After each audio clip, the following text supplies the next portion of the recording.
Paz, povo abençoado, que alegria ter você com a gente para mais um Invencível Podcast. Aqui você sempre é abençoado com uma palavra, um conteúdo edificante, e hoje não vai ser diferente. Eu estou aqui com um casal abençoado, inusitado, apaixonado pelo reino de Deus e por missões, Kelvis e a Ívia. Dois nomes diferentes, Kelvis e Ívia.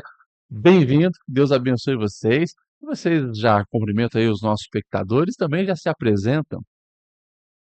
Pai do Senhor, povo abençoado, tudo bom?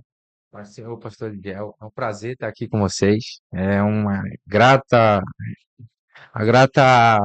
é, um reconhecimento. Muito obrigado pelo convite, muito obrigado por estar aqui.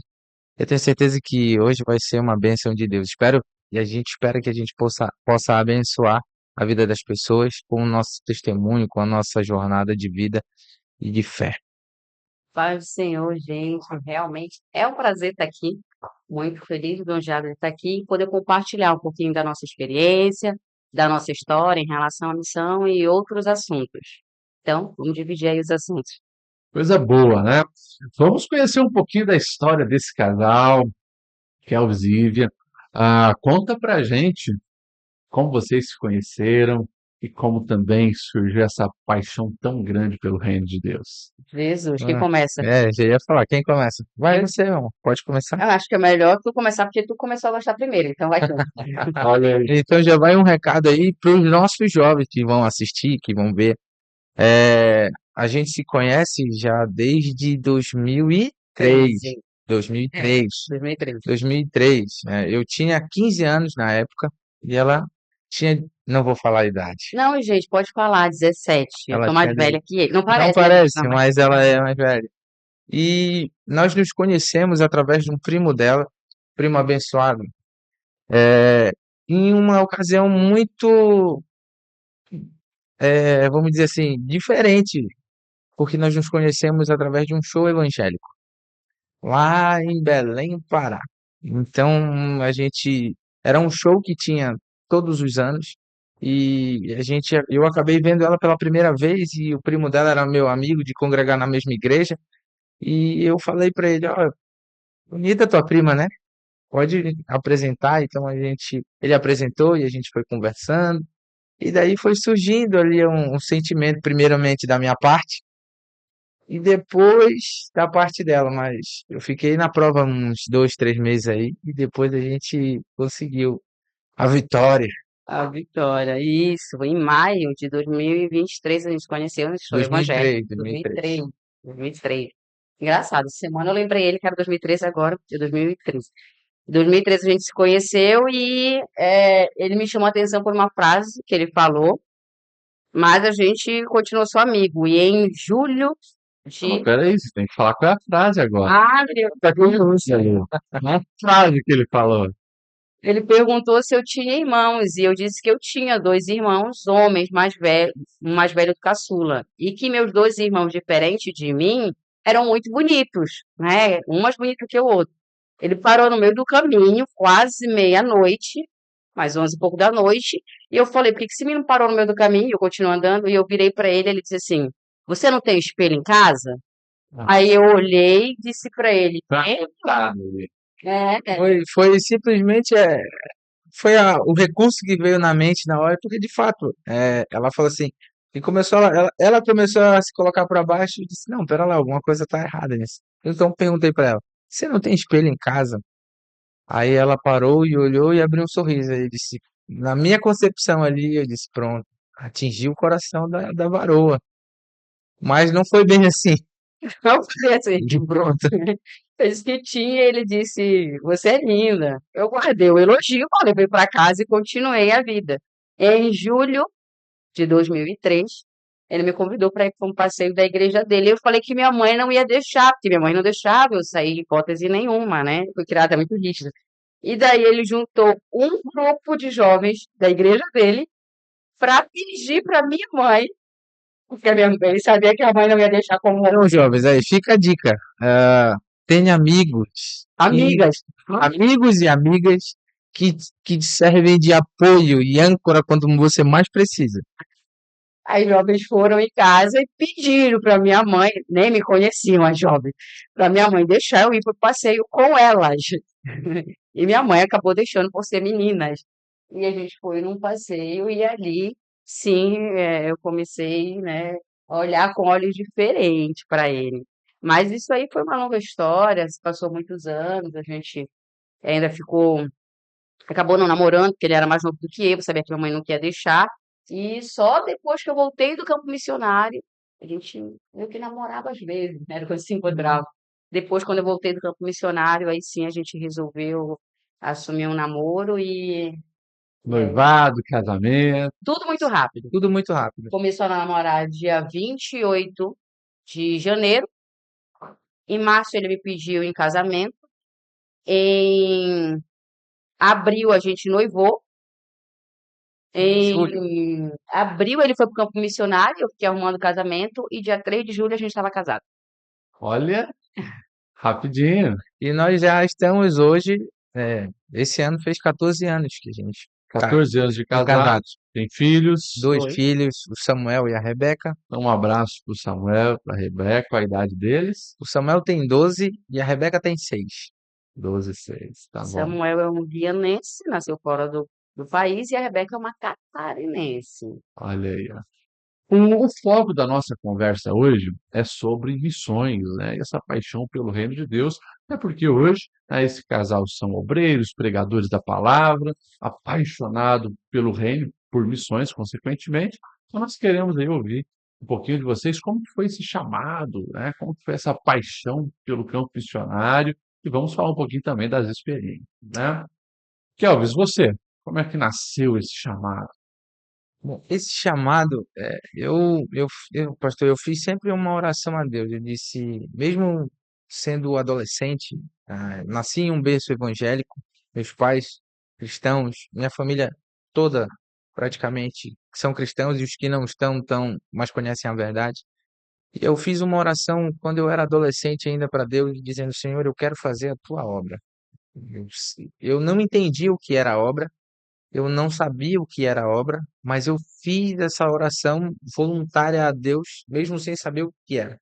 Eu disse, Deus, eu quero fazer a tua obra, com todo o meu coração e com toda a minha vida. E foi só essa oração que eu fiz. Depois eu fiz uma outra oração e essa eu já vou contar mais para frente. Ah, e então, desde a minha adolescência, eu sempre fui inserido nas coisas da igreja. E esse chamado de Deus na minha vida, desde quando éramos jovens, nasceu o amor pelas almas, de querer levar a, a palavra de Deus às pessoas que ainda não conheciam, dentro e fora do Brasil. E isso era algo que ainda mexe com o meu coração, mexe com o nosso coração. Então, um chamado foi um chamado no meio da minha juventude, num período bem difícil que a minha família estava vivendo, né? O meu pai tinha falecido, bem novo, e eu era ainda um adolescente de 15 anos. E a minha mãe ficou só comigo e com a minha irmã e o nosso avô e tal. E no meio de um período tão conturbado, é, falando na saúde da minha família, principalmente do meu avô, que ficou como o âncora da nossa casa naquele momento, Deus me chama para ir ao campo missionário, por algumas outras razões. E eu estava fazendo faculdade nessa época, uma faculdade de administração eu estava fazendo. Estava no segundo, concluindo o segundo ano de administração, e Deus, no meio disso, me chama. O pastor, de saudosa memória agora, pastor Carlos Alberto, me chama e diz assim: ó, tem uma igreja para você dirigir lá em Natal, no Rio Grande do Norte. É uma igreja pequena, é uma igreja simples, é uma igreja que nem tem templo fixo, ela está sendo feita na garagem da casa de uma irmã. Você quer ir lá? Aceita o desafio? Naquela hora, ah, eu me vi assim, sem chão, sem nada, porque eu estava fazendo faculdade, a gente estava namorando, e eu fiquei pensando, e agora, Deus? Então, em fração de segundos, eu respondi de pronto e disse para ele assim: eu vou, sem saber o que me esperava. Então, no meio de um turbilhão de coisas que eu estava vivendo, pessoal, na minha família, o chamado de Deus veio forte sobre a minha vida e eu aceitei, eu abracei. Eu não me arrependo hoje de ter largado a minha faculdade. E não estou dizendo para ninguém largar sua faculdade ou sua vida toda para ir e sair, apenas a menos que você tenha um chamado de verdade de Deus. E foi Deus que lhe chamou. Eu abri mão, tranquei minha faculdade, falei com a minha família, Saiu da tua cidade, você era lá de Belém, foi lá, para onde? Que era o Rio Rio Grande, Grande do Rio Norte, Grande do Norte. Natal. Lá em Natal, capital Natal. mesmo. Isso. Pô, Assumi uma congregação lá que era feita na garagem. E então aí começa o chamado missionário de Deus de fato e de verdade na minha vida. E isso para mim foi um divisor de águas muito grande, uhum. cara. Nessa época você ainda, claro, solteiro, né, e foi para lá sozinho assumir esse desafio. Tá? Solteiro. E na sua vida ainda, como começou essa questão da paixão pelo reino, pela obra? É, eu também nasci em campo, em berço evangélico, nasci dentro da igreja, me criei. Isso não quer dizer que quando você nasce dentro da igreja, você vai ter toda uma vida de, né, alegrando o coração de Deus. E por algumas escolhas minhas, eu sempre fui muito cobrada dentro da igreja, porque meus pais construíram a igreja, então tinha aquele peso muito grande em mim na igreja.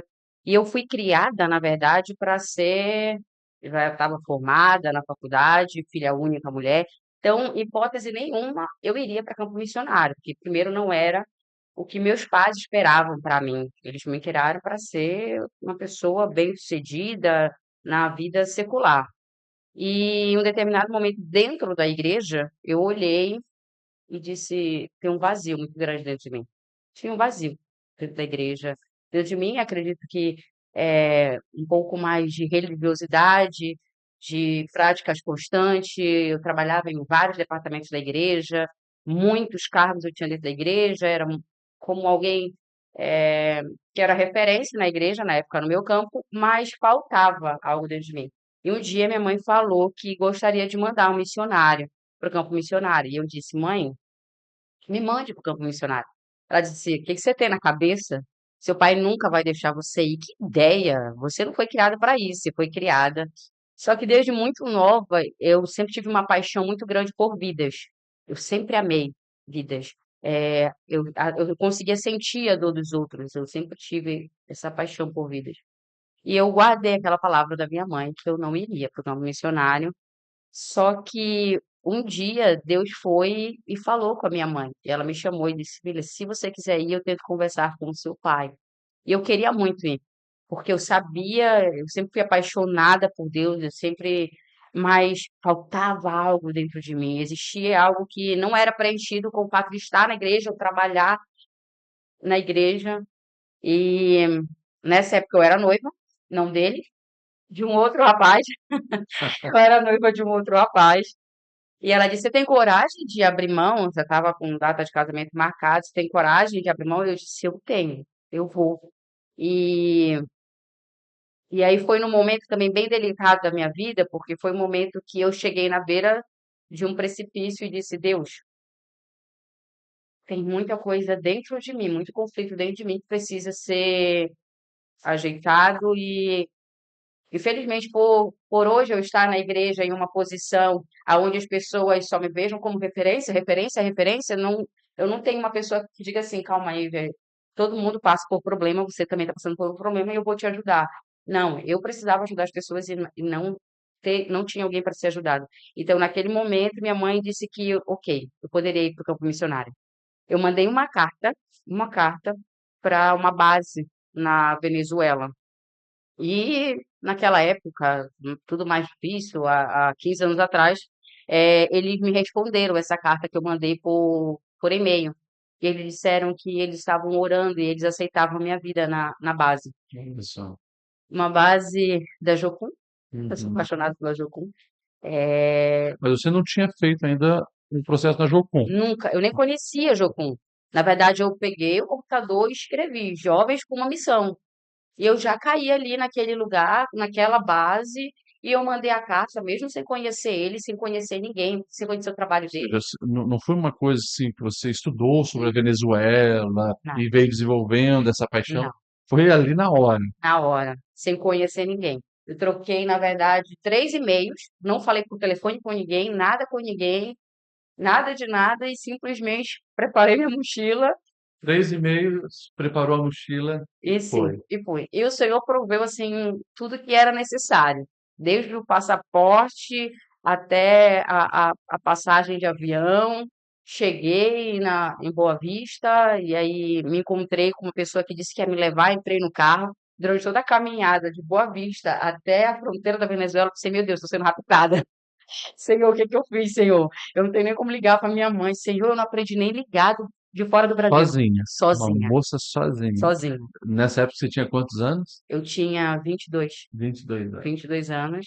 E para ter noção, eu não aconselho isso para ninguém, mas na época que eu fui, há 15 anos atrás, então eu não sabia nem ligar de fora do Brasil para o Brasil. Foi sem saber falar espanhol, eu não sabia. Hoje sim, mas na época eu não sabia, eu não conhecia ninguém que estava ali me levando. Tinha outras jovens, né, que foram junto no carro, mas na verdade foi um grande desafio, mas foi assim, a melhor experiência de vida que eu tive. Ali sim, eu posso dizer que eu nasci e me criei no berço evangélico, mas ali eu conheci Deus verdadeiramente.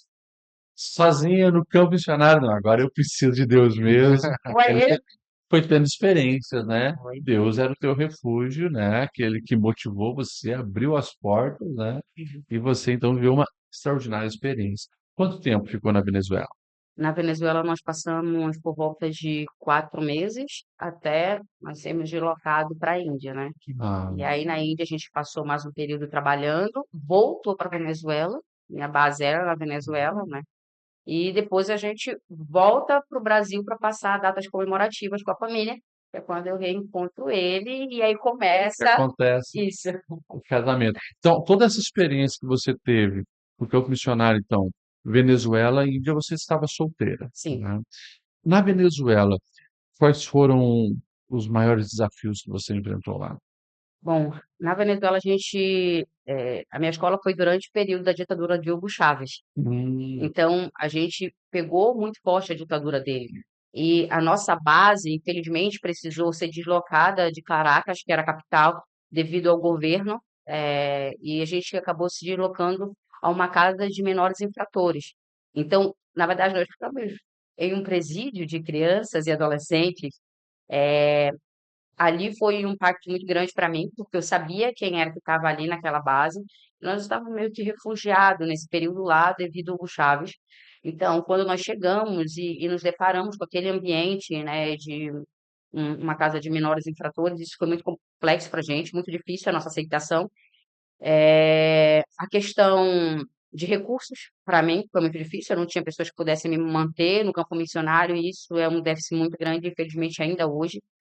Então, muitas vezes, eu me lembro, eu estava falando essa semana para ele, eu me lembro que no meu período, na minha base, um dia eu passei debaixo de uma mangueira e eu chorei e eu disse, Senhor, tu poderia fazer nascer uma manga nessa mangueira para eu comer, porque eu tinha fome. E Deus é muito maravilhoso, isso ainda me ministra até hoje. Eu passei naquele dia chorando para ir fazer minha meditação debaixo daquela mangueira e disse, poderia ter uma manga aqui.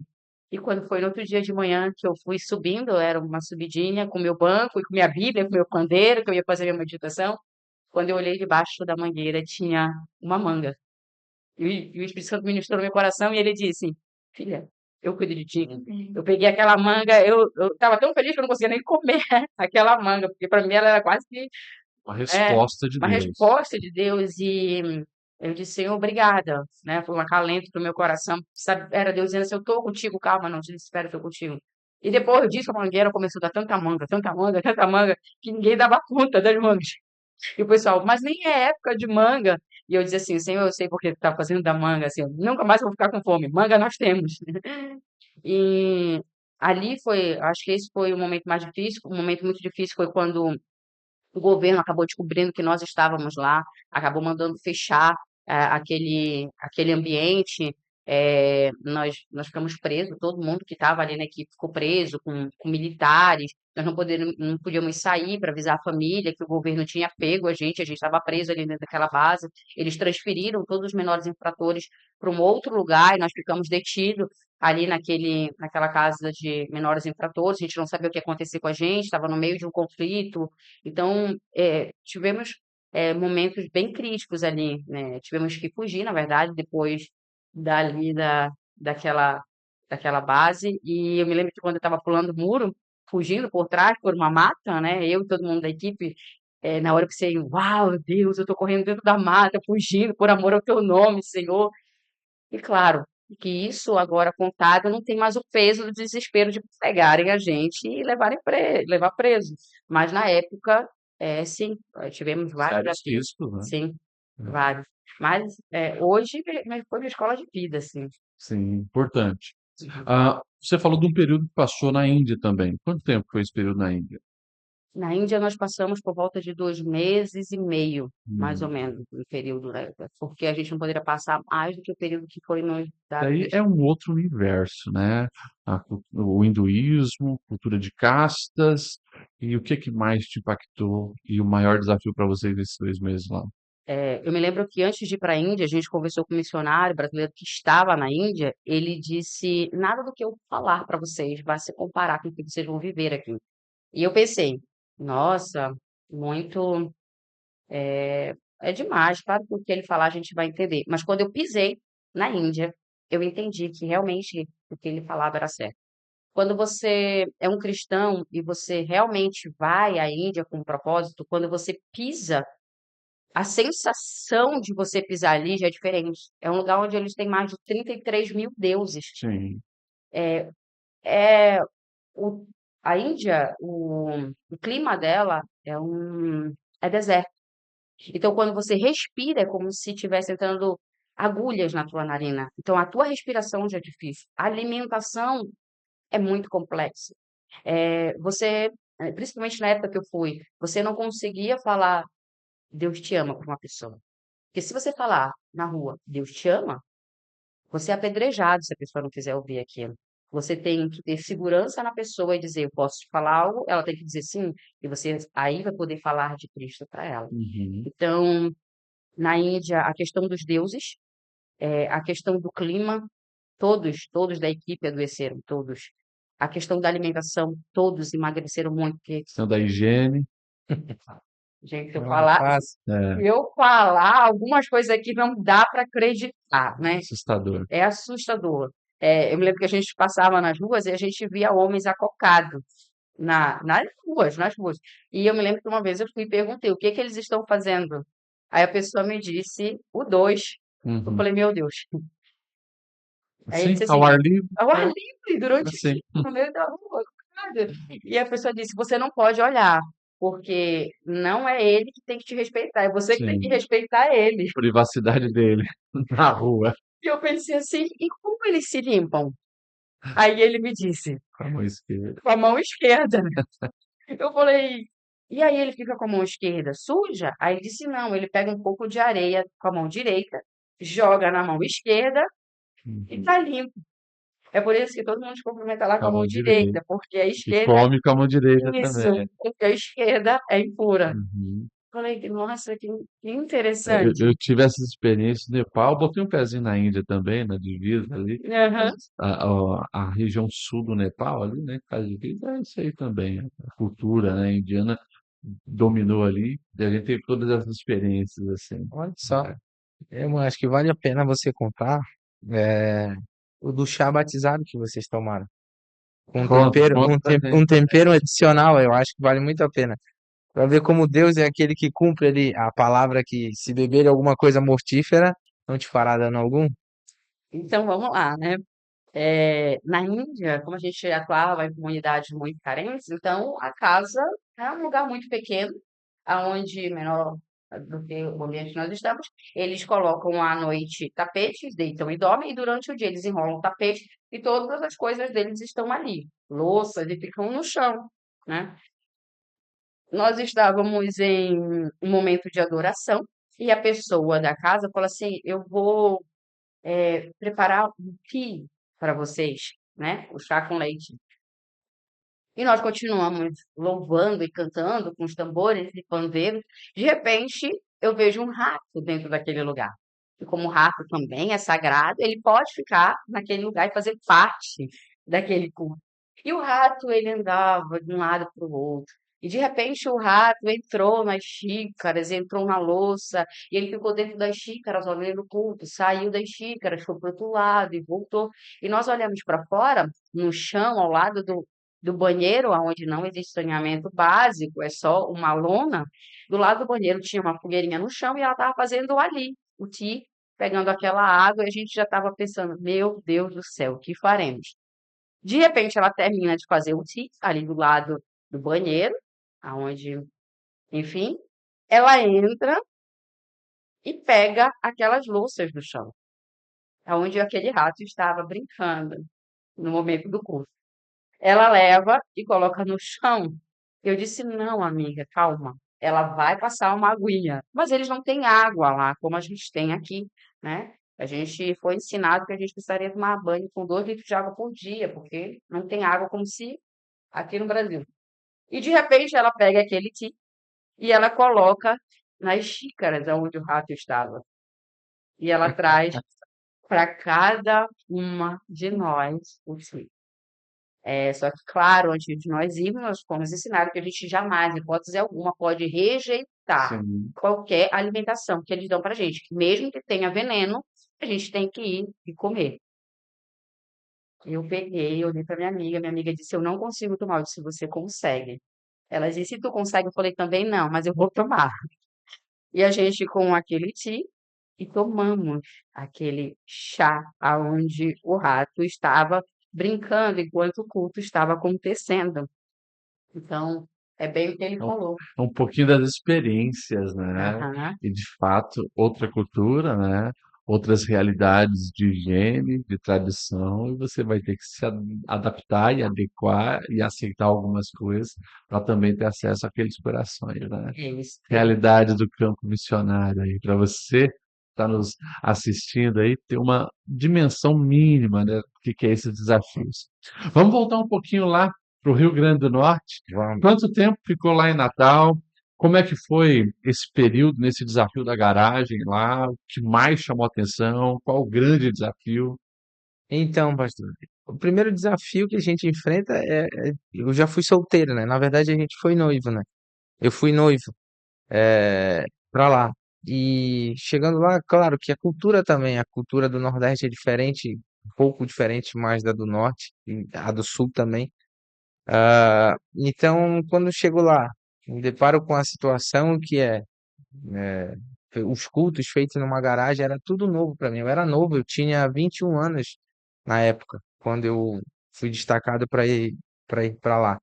E chegando lá, vendo a realidade das pessoas ali, um estado, uma cidade bastante católica, eles são bastante católicos, e vendo ali uma garagem que dava mais ou menos esse espaço que nós estamos aqui, e fazendo os cultos ali, com, com pessoas com cultura diferente, com pensamentos diferentes, pessoas muito mais velhas do que um jovem de 21 anos estando ali. Então, esse impacto na minha vida foi grande. Estar sozinho, sem família, longe da noiva, com saudade de casa, mas tudo isso vale muito a pena quando você está debaixo do direcionamento de Deus. Uhum. Quando você está debaixo do chamado de Deus para a sua vida e você entende que você está ali, isso foi forjando o meu caráter cristão ainda mais, foi me fazendo crescer espiritualmente, foi me dando maturidade espiritual,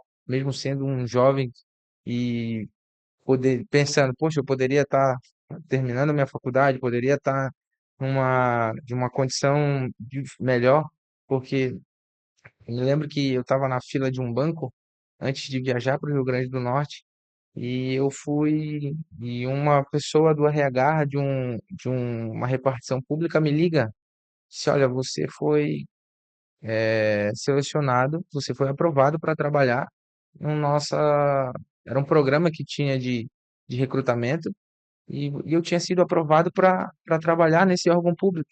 Pensa, eu era um jovem de 21 anos, ia trabalhar numa repartição pública com um bom salário, prestes a casar. Era o sonho de todo jovem. E naquele dia, o telefone tocou e eu fiquei analisando por uma fração de segundos. Tudo acontece bem rápido na nossa vida, tudo acontece de bate-pronto. Quando Deus tem um propósito, ele vai fazendo e vai articulando de formas que a gente não consegue mensurar. E ela disse: Olha, você só precisa trazer os documentos amanhã e você já vai começar a trabalhar na próxima semana. E eu fiquei mudo uns 10 segundos pensando, e agora respondi da seguinte forma: Eu lhe agradeço de todo o meu coração pelo contato, mas eu já estou empregado. O meu patrão é o Senhor Jesus. E agradeço, a vaga pode ser passada para Uhum. outra pessoa. E eu agradeci, fechamos, desligamos o telefone e eu segui. E eu disse: É, Senhor, agora eu estou por ti. Então, chegando ali, vendo a situação que era, e dizendo: E agora, Senhor, o que que eu vou fazer? Não, a igreja aqui não tem recursos. A que me mandou vai me sustentar malmente ali com uma ajuda De que curso. de custo. Eu vou ter que me virar aqui. Então, eu estou prestes a casar, assim, eu vou casar daqui a pouco. E agora o que que eu vou fazer? Mas em nenhum momento, pastor, eu pensei em desistir. Mesmo sabendo das dificuldades financeiras, mesmo sabendo das dificuldades espirituais que a gente encontra e não são poucas, mesmo sabendo de todos esses problemas, a saudade, a distância da sua cultura, da sua família, do conforto da igreja que você congrega, de conhecer todo mundo, de estar ali para, se precisar de ajuda, todo mundo pode lhe ajudar. Mesmo sabendo de tudo isso, dessas dificuldades que a gente enfrenta, em nenhum momento eu olhei para trás e disse: Eu me arrependo. Pelo contrário, disse: Eu fiz a melhor escolha. Eu decidi pela melhor Uhum. forma. Excelente. E ficou quanto tempo lá no Rio Grande do Antes, Norte? antes eu fui noivo, então fiquei até noivar, fiquei 4 meses, não foi isso? 4 meses 4 meses? solteiro, preparando o terreno.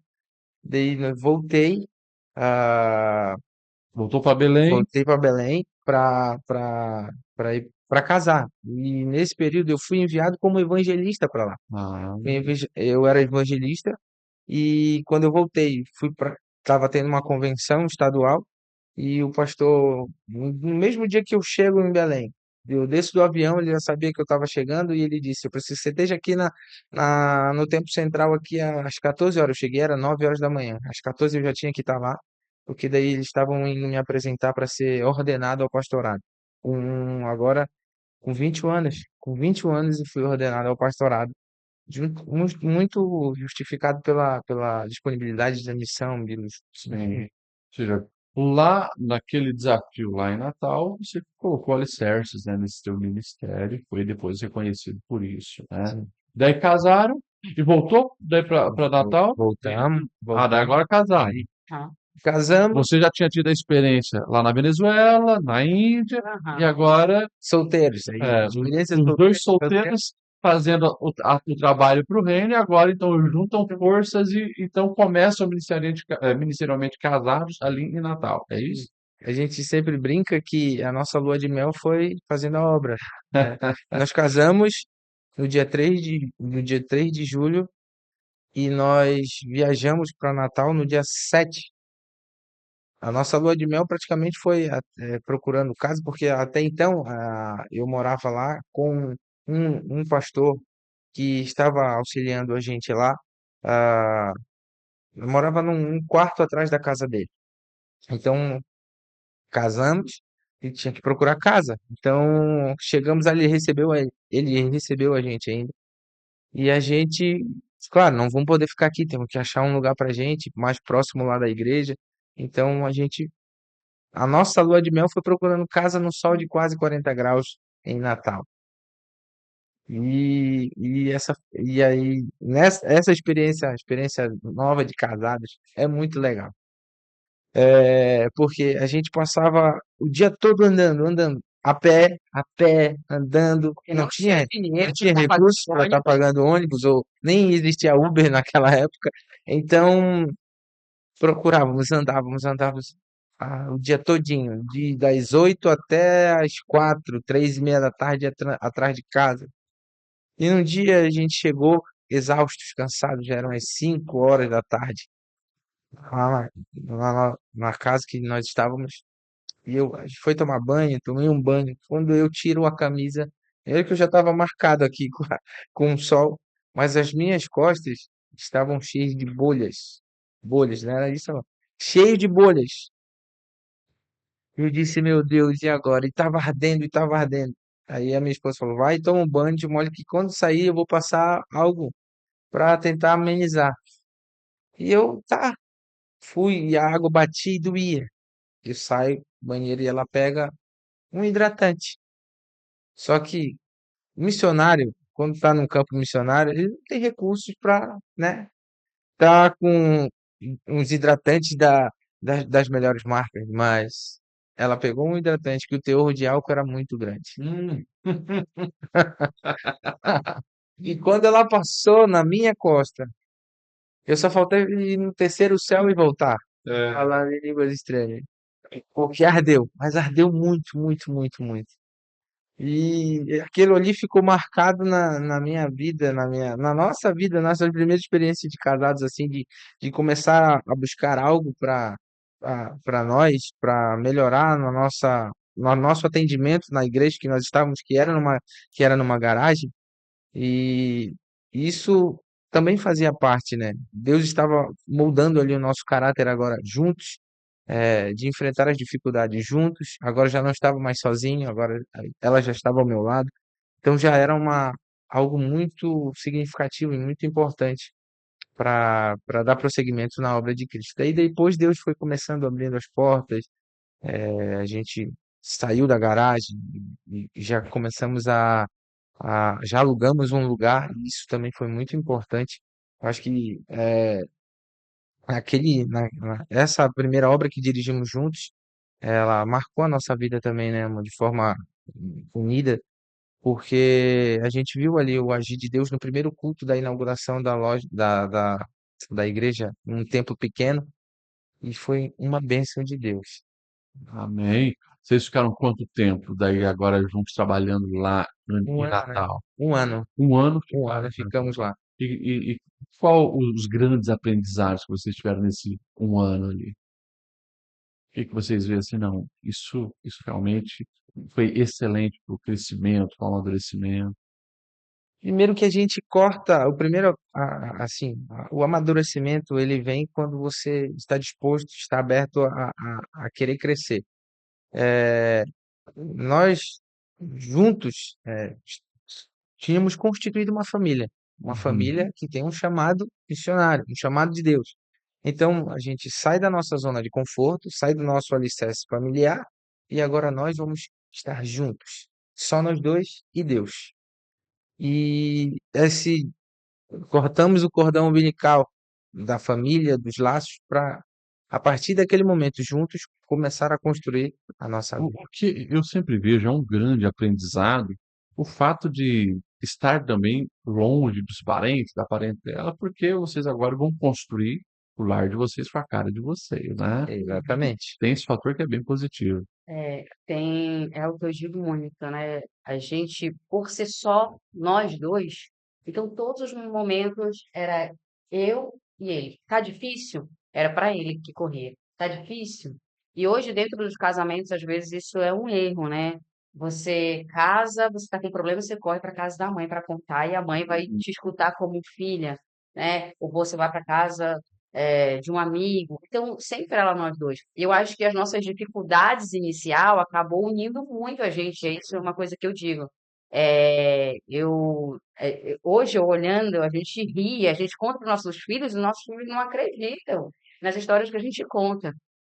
Quando a gente casou, como era, não tinha muita condição, eu lembro que a gente achou um mercado e entregava as compras em casa. Então, a gente pagava o ônibus para ir até o mercado, a gente fazia as compras e depois vinha uma Kombi na porta de casa entregar as compras. E um dia a gente descobriu que agora essa Kombi trazia não só as compras do mercado, ela Vocês podiam vir trazia junto. e a gente podia vir junto. E a gente fazia as compras do mês, pagava o ônibus só para ir. Olha que bênção de Deus, Deus cuidando da gente. Agora a gente poderia voltar com as compras. E a gente ficava naquela fila com aquelas sacolas, esperando aquela Kombi sair. A gente entrava naquela Kombi. E hoje a gente conta, quando a gente vai no mercado com nossos filhos. Mãe, você tinha coragem de esperar uma Kombi? Tinha, meu filho. Ali eram as mãos de Deus nos agraciando e economizando Oh, a privilégio. passagem de Kombi em casa, filho. Então, isso acabou fazendo com que a gente tivesse uma história inicial, que para alguns seria dolorosa, mas para a gente é algo que era o Senhor forjando os dois, unindo mais os dois. A gente fala muito também que a gente, uma vez no mês, a gente tinha oportunidade de sair. Quando ele recebia, a Uhum. gente comprava uma tigela de açaí para os dois. Não dava de comprar uma para casa. Então, a gente comprava uma tigela de açaí e aí, naquele dia, era um sábado, a gente tomava banho, se arrumava como se a gente fosse para o melhor lugar do mundo. E a gente ia andando, andando. E a gente sentava naquele lugar e pedia uma tigela de açaí e dividia os dois. Quem sabe quem estava olhando diria: ah, é tão romântico eles dividindo uma tigela de açaí. Não, só tinha dinheiro para uma mesmo. Então, pastor, essas dificuldades que a gente enfrentou lá, no âmbito nosso pessoal, porque assim, a igreja ela não tinha recursos para manter o obreiro e ser Uhum. assalariado pela igreja. Então, a gente recebia uma ajuda de custo de Belém, mas eu precisei trabalhar secularmente também, para poder pagar aluguel, para Claro. poder sustentar, né? Então, essas dificuldades, elas nos uniram muito, e até hoje a gente é bem unido, bem junto, e tudo que a gente faz é um com o outro, e isso nos fez criar esse vínculo de unidade bem forte, que é claro, é pelo Senhor, e é onde a gente consegue ter forças para um sustentar o outro quando precisa. Então, Sim. esse amadurecimento ele foi dessa forma, nas dificuldades, nas adversidades. E as experiências que a gente teve lá, até hoje elas ficam marcadas na nossa vida. Nós, quando tiramos a igreja da garagem e fomos alugar pela fé um outro lugar, andando, achamos um lugar na avenida, uma das avenidas principais lá do bairro, bem do lado, o ponto estava fechado, e do outro lado, e no mesmo lado, ao ladinho, tinha um bar. Eu me lembro até hoje o nome do bar, o Bar da Sereia. E aí falei com o proprietário, nós falamos com o proprietário e ele disse, não, pode fazer. Eu falei, vou fazer uma igreja aqui, nós vamos trazer a igreja para cá. Ele disse, não, pode fazer, só dar uma pintada. Então fomos, reformamos, pintamos e tudo certo, colocamos a igreja lá. Daí os irmãos, ao verem que a gente estava fazendo aquilo ali, e eu tinha falado para eles, e todos foram lá ver depois, e eles perguntaram, pastor, o senhor tá maluco? Eu disse, por quê? O senhor já viu o que é do lado? Eu disse, já, é um bar. E a igreja vai ficar do lado do bairro, eu disse, a porta larga e a porta estreita. A pessoa vai ter aqui os dois caminhos para escolher um. Não, mas não é só um bar ali, pastor. Eu disse, então o que que é? É um prostíbulo, só que ele é disfarçado de um bar. Falei, mas é a mesma coisa, nós vamos estar ali e vamos pregar a palavra de Deus. Foi para isso que Deus nos chamou. A gente precisa sair da nossa zona de conforto e fazer o que Deus nos falou. E às vezes isso parece loucura aos homens, mas o Evangelho, a palavra de Deus diz que o Evangelho é loucura para aqueles que perecem. Então, colocamos a igreja ali pela fé. No culto de inauguração, a gente nunca vai esquecer isso. Todos os irmãos na igreja cantando hino e começando o culto. As moças que estavam lá no prostíbulo, todas elas, foram para frente da igreja. Deixaram lá as suas atividades e foram para frente da igreja. E ficaram ouvindo o culto ali fora, Uhum. na frente da igreja. E aí a palavra foi pregada e no final a maioria delas entrou para se reconciliar, Olha só. porque a maioria delas eram desviadas. E uma falou pra gente, a minha mãe é dirigente do círculo de oração da igreja lá, não sei, não Uhum. me lembro, não me recordo agora. E eu quero voltar para Jesus, eu quero deixar essa vida aqui. Glória a Então, Deus. olha só, essas experiências, elas marcam a nossa vida. E os posicionamentos de ousadia, né, fazem parte para que a obra aconteça, né? O campo missionário exige isso, né? Sempre esse posicionamento de ousadia, coragem, entrar lá onde as trevas estão reinando e mostrar a luz de Jesus, né? Exatamente Glória a isso. Deus. Depois do desafio de Natal, qual foi o outro desafio que vocês tiveram? Georgetown, na Guiana Inglesa. Ali, Ah, na, vocês saíram de Natal para ir para uma experiência. a gente saiu de Internacional. Natal, mas a gente precisou voltar para o nosso estado Uhum. durante um período, e de lá a gente foi enviado para fora, né? Para Georgetown, na Guiana Inglesa. Nesse período eu já estava grávida, foi o primeiro desafio, né? Primeiro conseguir com que eles me autorizassem a viajar, porque eu estava grávida. Então, a princípio, ele ia ser enviado só para pastorear a igreja lá, e eu ficaria na minha cidade, até eu ganhar o Samuel. E aí entra algo que foi algo particular meu com Deus. Eu disse, Senhor, tu me deste um esposo para eu andar ao lado dele. Eu sei que a minha realidade, eu estou com uma gravidez, era uma gravidez de risco, foi desde o início de risco, mas, Senhor, eu quero ir com meu esposo para o campo missionário. E as pessoas dizem assim, você é louca, você está numa gravidez de risco, você está com 7 meses, você vai para o campo missionário, para um lugar onde não fala sua língua, só fala inglês, você não sabe falar inglês, você quer matar seu filho, então vem as pessoas de fora olhando só com uma ótica Humana. humana. E eu disse, Senhor, o Senhor me deu um esposo para eu andar do lado dele. E e por alguns motivos, obrigatoriamente, eu precisei ir com ele, né? Então, eu glorifiquei a Deus porque essa era a minha oração, ir com ele. Mas aí eu fui grávida do Samuel, um lugar onde não falava a nossa língua. E ali, no Rio Grande do Norte, Deus começou a ensinar a gente. Mas em Jorge, ali sim nós fomos testados a ferro, posso dizer assim, né? Porque foi um campo mais difícil, um lugar onde não se falava a nossa língua, um lugar onde a cultura também era diferente, muito hinduísmo, Muito hindu. Ah, é? Tem templos A hinduístas lá. Guiana Inglesa? Aham. Olha só, isso é muito, novidade, eu não é, sabia. e muito é, indiano, muitos indianos. Olha, Já tinha trabalhado com eles lá atrás solteira e agora veio novamente para um lugar onde. lá Deus te preparou para você ter um pouquinho de experiência. Exatamente. É. Só que na Guiana Inglesa a gente experimentou a vida e a morte, né? Eu posso dizer que experimentei a vida e a morte na questão do parto. Samuel foi, ali foi um milagre de Deus muito grande, Uhum. tanto para a vida dele, né? Pelos médicos, pela medicina já era certo, né, que eu morreria. Eles tentariam salvar só a vida do Samuel. Foi algo, uma guerra espiritual. Ele teve um momento com Deus que ele não conseguiu ficar na sala de parto, precisou ter um momento com Deus, saiu. As pessoas que estavam fazendo a tradução do parto também não conseguiram permanecer na sala de parto, porque estavam vendo eu morrer. Apenas uma ficou na sala de parto e quando eu ouvi ela dizer, infelizmente ela vai morrer, vou tentar salvar só a vida da criança. Mas o Senhor já tinha me mostrado isso uma noite antes, e isso Uhum. aconteceria. E, e ali, eu acho que não dá para contar, é uma experiência sobrenatural com Deus. Eu posso dizer que eu já experimentei a morte, eu vi meu corpo deitado em cima de uma maca, Experiências fora do corpo você fora do teve. corpo, isso.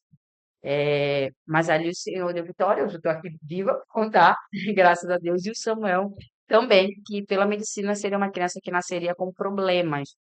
Teria, hoje o Samuel é um menino que é perfeito, não tem nada, mas para a medicina, e para a medicina e para as leis eu poderia abortar o Samuel, porque ele nasceria com problema, e a gente disse, não, a gente vai levar a gestação até o final.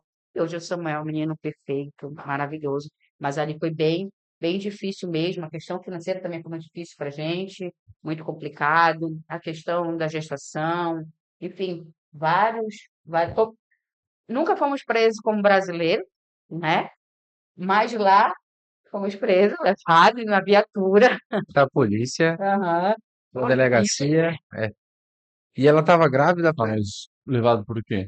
é que assim, as casas lá, elas também têm um estilo americano, de Uhum. madeiras e tal, madeiras de lei e tal. E nós morávamos numa casa em cima, e embaixo tinha outras duas casas. A nossa casa era a maior que tinha. E só que tinha um problema de falta de água. E a gente precisava sair, atender a igreja e tal, nos nossos afazeres. Ah, por duas vezes a torneira ficava aberta, só que como era diferente para a gente, não sabia se estava aberto ou se estava fechado. E aí a água voltava e a encanação não era das melhores. E chegou a água, entupia a pia da cozinha e a água transbordava. Transbordou. E molhava, como era o piso, era Claro. de madeira e molhava embaixo. A primeira vez passou, a segunda vez aconteceu de novo. Posso fazer, colocar um parênteses aí, né? Hum, A gente está falando isso numa ótica apenas secular. O que acontece é que a pessoa que estava embaixo, ele não gostava de pastor. Uhum, Ele sabia uhum. que assim morava pastores. A primeira vez que isso aconteceu e molhou a casa dele, ele cobrou um valor exorbitante, assim, um valor muito alto, porque ele disse que precisava mandar lavar as roupas dele. A casa dele era um lugar, enfim, sujo, e ele pediu um valor, e a gente não tinha esse valor, mas as irmãs da igreja pra tinham, $2.000. é, $2.000 para para lavar lavar roupa. a roupa. Só Sim. porque ele disse que tinha molhado a roupa dele e tinha que lavar. Nós tínhamos feito almoço para pagar o parto do Samuel e a gente pegou esse dinheiro e acabou pagando esse valor. Eu disse que eu teria num hospital público, enfim. A segunda vez que isso aconteceu, ele foi e pediu novamente, pediu um valor muito alto. Só que quando a polícia chegou, e como nós não éramos, nós éramos brasileiros e ele era de lá, a polícia chegou, entrou na nossa casa, chegou um dia, entrou, ela foi olhar, nem meus panos de prato que estavam na pia, no balcão da pia, estavam molhados. Eles estavam todos secos, os panos de prato que tinha na gaveta na pia. Só que ele disse que a casa dele inteira estava molhada. E eu falei, mas como pode? É, pode ter vazado água, pode ter molhado, mas como pode meus panos de prato aqui na pia, que estavam na pia, está seco, e a casa dele inteira está molhada? Então não foi uma água, Uma desculpa para explorar vocês e aham, porque ele achava que era da igreja, ele não gostava. atrapalhar o reino. Aham. E aí, como realmente também tinha a questão de eles não gostarem muito de brasileiro e não gostarem de pastor, eles acabaram levando a gente detido, porque disseram que a gente não tinha direitos naquele país. Ele tinha Uhum. direito e a gente não tinha direito, Você diz não gostavam muito de brasileiro, isso é algo geral? geral. Tem um preconceito com o brasileiro? Sim, É. algo geral. Tem bastante, né? Algum motivo específico? Porque, na verdade, lá é uma região, é um país que vive em torno do recurso, as finanças deles gira em torno do garimpo. Então, os brasileiros, tem muitos brasileiros que vai para lá para extrair isso. Uhum. Então, eles acham que a gente está indo lá para roubá-los. Roubando as riquezas Isso, dele. exatamente. Ah, Então, isso já parte daí. E fomos presos nessa ocasião, e ela estava já Eu estava próximo capaz de de falar, ganhar o Samuel. E a gente nem sabia porque estava sendo preso de verdade. Depois, quando a gente chegou lá na delegacia, é que ele chegou atrás. E a gente entendeu então que era isso. Então aí os irmãos chegaram lá na delegacia para ajudar a gente. E ele estava pedindo uma indenização de $5 a $7.000 por causa das roupas dele. Então, e disse que eu xinguei ele. Se nem a palavra eu dirigia a ele, eu só falava bom dia para ele quando eu o uhum. via de longe, mas eu não xinguei ele nem destratei ele de forma alguma. Então, a delegada era uma delegada, falou: Olha, vocês não vamos conseguir resolver isso aqui agora. E a gente preso lá, chorando, um olhando para o outro e as lágrimas desciam, que nem Paulo e Silas na prisão. E aí depois pedi para que ela pudesse sair, porque ela estava grávida. A delegada autorizou, ela saiu. E daí eu fui para audiência com ele e com os outros irmãos que estavam fazendo a tradução. Disse, olha, a gente não vai conseguir resolver isso agora. Vocês vão ter que ir para a corte. Ou seja, vão ter que ir para o juizado e lá ele vai dar a sentença favorável ao guianense. E vocês vão ter que pagar a indenização de $5 a $7.000. Da onde? A gente seria rico se tivesse esse dinheiro lá. E não tínhamos. Eu me lembro que saí daquela delegacia já no final da noite e, e disse na frente dos irmãos da delegacia, eu não vou colocar o meu pé aí naquele lugar. E os irmãos olharam para mim e disseram, não, pastor, não faça isso, o senhor vai ter que comparecer. Porque senão o senhor vai ser preso de verdade e tal. Eu falei, eu não vou, porque o Deus que eu sirvo é poderoso e ele é justo. Nós não fizemos nada para destruir a vida daquele rapaz, daquele senhor. A gente não fez isso porque queríamos. Foi um problema na casa. E até hoje, eu não sei aonde é essa corte, porque eu nunca fui lá. É, A audiência nunca aconteceu, o oficial de justiça nunca foi na nossa casa e Deus fez a obra de uma forma sobrenatural. Resolveu o problema e não precisou pagar os 5 Não mil preci... dólares. não exato. precisamos pagar, graças a Deus. E não é que não foi porque não quis ir, é só que simplesmente, em alguma instância, o Senhor parou esse processo, Arquivaram arquivaram, e realmente ele não precisou colocar o pé na corte. Bênção. Vocês ficaram quantos anos na Guiana? um ano também, Um ano. um ano. Porque depois que o Samuel nasce, O Samuel nasceu e então ele tem duas nacionalidades hoje, Samuel? Sim. isso. É. Depois que o Samuel nasceu, devido ao parto ser muito difícil, quase ela morre. Ele também teve um excesso de força muito grande para tentar salvar a vida dele e ele acabou nascendo com um coágulo na cabeça. E em virtude disso, depois que ele nasceu, a gente foi recrutado para voltar, para tentar cuidar da saúde dele ali. Ah, Só que voltaram para Belém? isso, só que foi mais um milagre de Deus também. O coágulo sumiu, Glória a a Deus. cabeça dele ficou perfeita e até hoje ele está aí para a glória de Deus. Então, a dificuldade ela sempre vai existir, mas a mão de Deus também sempre vai estar com a gente em todo lugar. Glória a E a gente Deus. voltou também, logo depois que sumiu o coágulo, a gente voltou a pastorear na Guiana Inglesa, mas agora em uma outra cidade, Na que já cidade fazia fronteira, fronteira com o Brasil. Então a gente começou a pastorear em Letem, também na Hum, Guiana, mas em Letem, na fronteira com o Brasil, porque daí a gente tinha mais recursos de poder ir ao médico, enfim. correto. E aí a gente passou mais ali um tempo pastoreando também uma igreja, que foi bênção de Deus, a gente atravessava a fronteira à noite, ele ia de bicicleta, porque a fronteira fechava, a gente não conseguia voltar para os cultos, também foi uma experiência ela excelente, né? dava da nossa cidade, da fronteira do Brasil até a congregação, estava em torno de uns 9 quilômetros. Eu ia de bicicleta, às vezes eu deixava, porque se eu fosse de carro eu não podia voltar.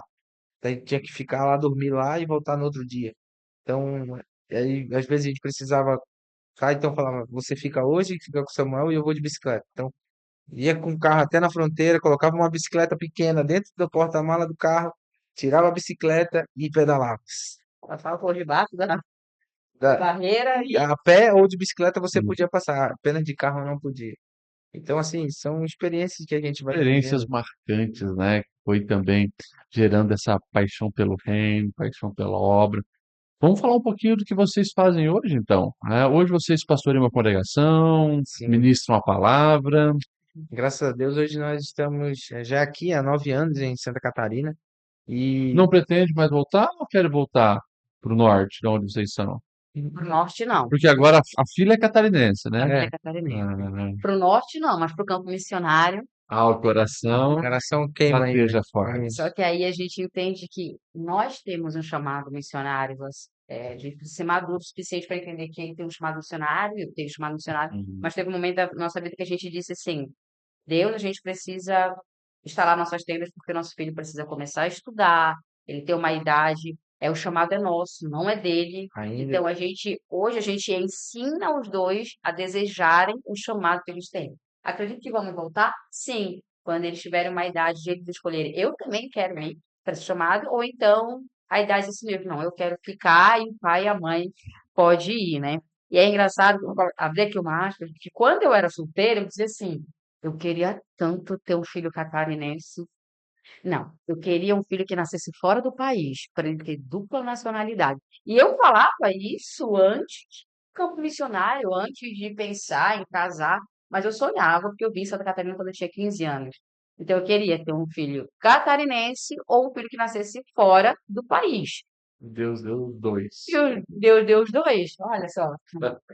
Que bênção. E hoje nós, graças a Deus, estamos aqui no campo eclesiástico de São José e pastoreamos a congregação do Dona Wanda. Um abraço para os nossos irmãos lá do Dona Wanda, que eu sei que vão assistir esse podcast lá depois. É uma bênção e estamos felizes com o Senhor e Deus tem abençoado. Já vai fazer 2 anos que estamos na frente dessa congregação e Deus tem abençoado bastante. Glória a Deus. Vocês têm também a atuação hoje profissional de vocês, Sim, né, secularmente. E essa paixão missionária, né? Como vocês falaram, ainda está acesa. Tem alguma coisa específica que Deus tem colocado no coração de vocês na questão de obra missionária? Nacional, internacional, um país que Deus tem falado ao coração de vocês? Eu vou falar primeiro por mim. Eu tenho uma paixão, um sonho muito grande de ir à África, fazer um trabalho com crianças na África, né? Foi algo que o senhor me falou antes de eu ser casada. Eu tenho um sonho de fazer um trabalho com crianças na África e até achei que quando eu fosse para a Índia, eu ia, na verdade, para a África fazer esse trabalho. E não foi o momento. Acredito que, quem sabe, no futuro, mas hoje, atualmente, também eu entendo algo. Hoje, atualmente, tem uma pessoa que eu comecei a trabalhar, semear no coração dele a questão de ir para o campo missionário, que para ele achava impossível. Ele foi para o campo missionário e nós tivemos o prazer de levar ele na base, ele fez todo o processo e agora, semana passada, ele foi enviado ao campo missionário. Eu posso dizer que é um missionário, meu é de Deus, mas que eu posso ajudar Tem financeiramente. a mãozinha de vocês lá. Isso. E aí ele me mandou mensagem dizendo assim mesmo, olha, o senhor falou e eu estou indo para a África. E essa semana eu vi ele fazendo um trabalho com as crianças. E o Espírito Santo ministrou no meu coração. Ele falou assim, mesmo, eu falei que você iria. Mas ir também é a mão daquele que abençoa. Então, eu já fui nos pés de quem foi.